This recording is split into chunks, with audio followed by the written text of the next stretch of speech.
I'm going to go back once more to our Varnamala, and I would like you to follow me in with the consonants and go through a round of the consonants, not with the focus on trying to mimic or imitate a sound that I am making or the sound that you imagine should be made for a syllable, but by going to these places in your vocal apparatus and performing the operations.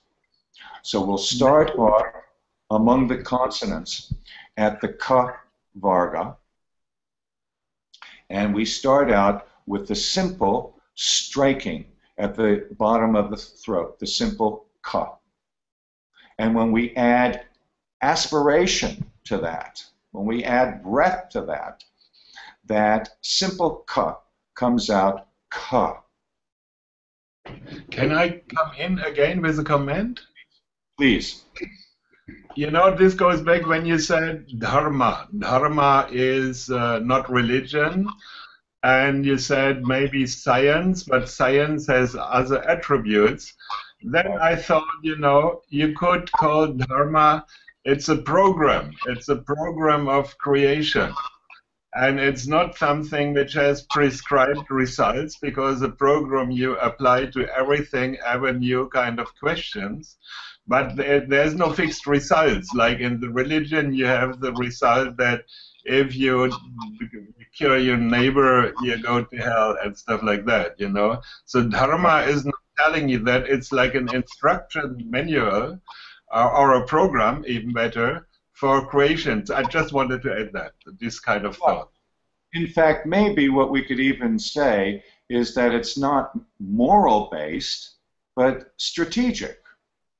In other words, how things work. Operation. Operation. And it's not prescriptive, but descriptive.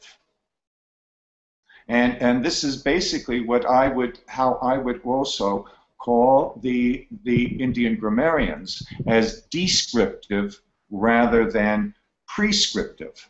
One thing that you might find curious about Panini is that, and he comments on this, and the commentators after him comment on this, that, well, what is the real speech following all the rules of Panini?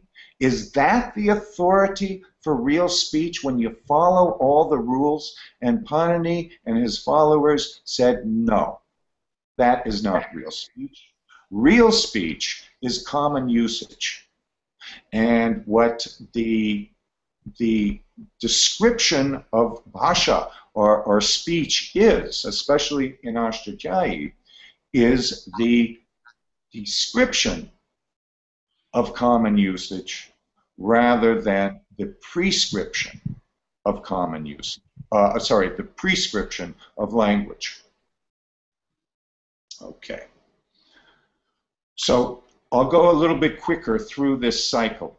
The third element in the ka varga, we are going to expand our voice, our articulation, and ka takes on the larger ga.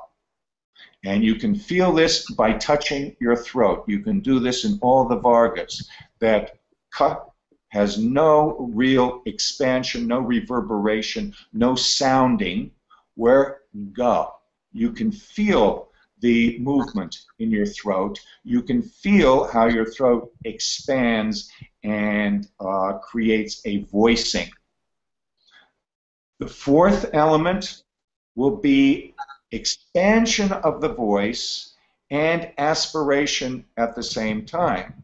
So the simple ga becomes ga. And you can test that by taking your hand and putting it in front of your mouth And with a simple ka or a simple ga, there should be no aspiration. There's no air coming out. It's a simple striking. But when you aspirate, you can feel the air on your hand. So ga aspirated becomes ga, and you can feel this coming on your hand. The fifth element of all the Vargas is always a nasal, and it will be the nasal. It will be a sound that you reroute through your nose, but starting from the place, the space of the Varga. So when you are on Ka Varga, in the bottom of the back of your throat, and you reach the fifth element on that Varga, which is the nasal, it becomes Ana. When we go to the second Varga, the Cha Varga, and everybody feel that movement up from Ka to Cha. You can feel the difference of that place, Jennifer, can't you? Ka to Cha. We aspirate Cha and it becomes Cha. We expand the voice, it becomes Ja.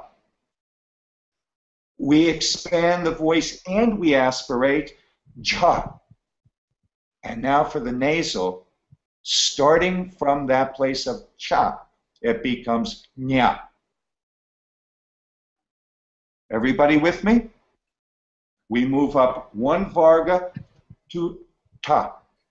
The tongue goes straight up. Simple striking, Ta. Aspirated, Ta. Now we're going to give voicing, and Ta becomes Da. We give aspiration, it becomes Da. And when we make it a nasal, we don't pronounce it like the English N. We put our tongue, again, straight up to the middle of the roof of our mouth as we did to make ta, ta, da, da, and it comes out na. The fifth Varga is ta Varga, the dantia, the teeth.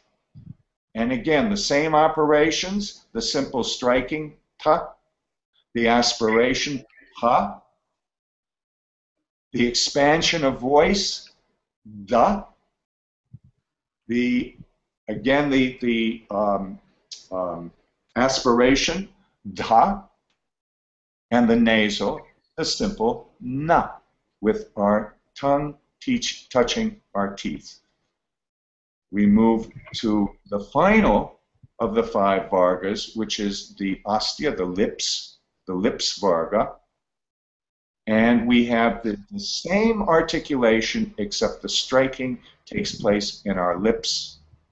The simple pa, the aspirated pa, the expanded voice ba, the aspirated expanded voice ba, and the nasal will be ma, as articulated with our lips.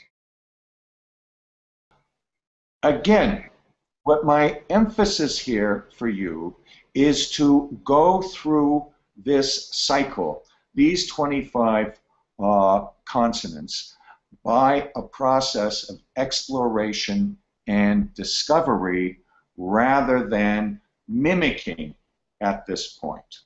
But as we go a little bit further, we get to these, the next four consonants, which are semi-vowels. We call them antashta. And this is because we relate back to our previous Vargas.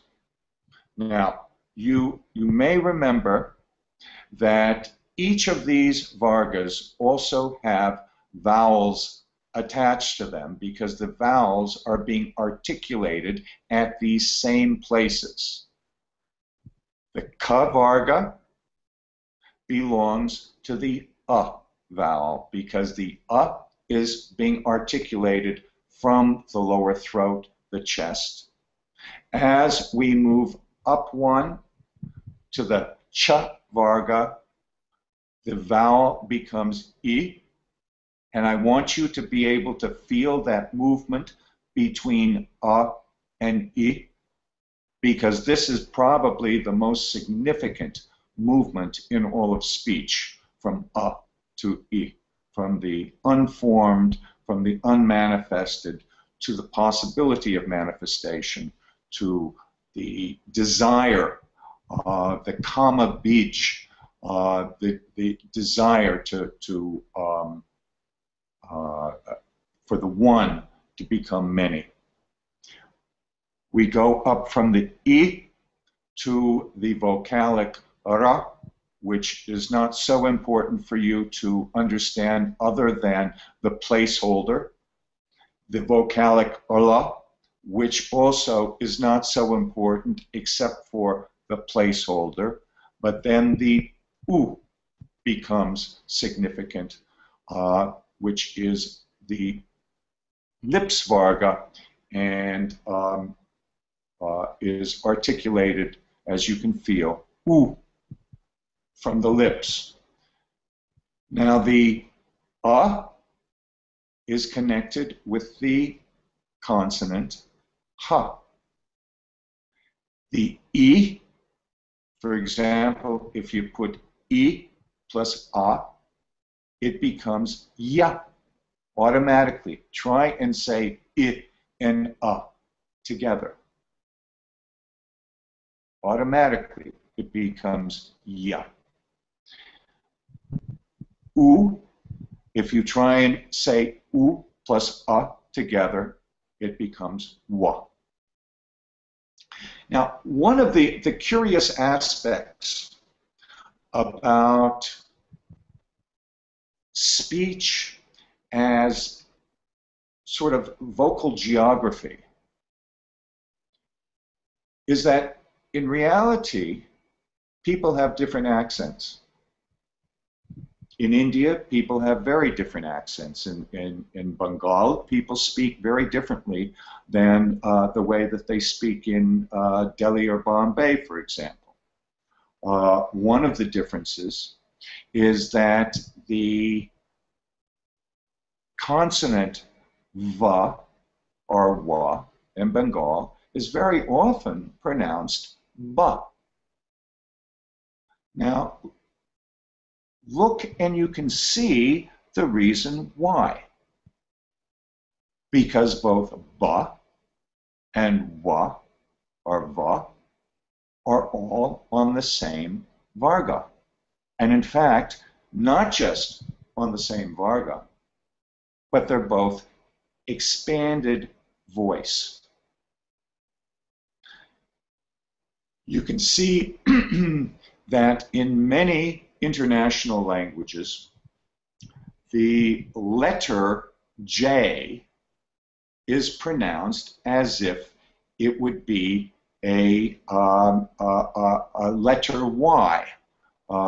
Jan doesn't seem to be with us tonight, but Jan's name is spelled J-A-N, and yet pronounced as if it was spelled Y-A-N.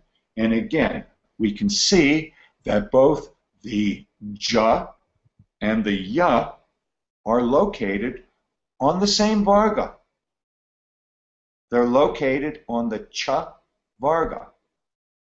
And both the ya and the ja are expanded voice.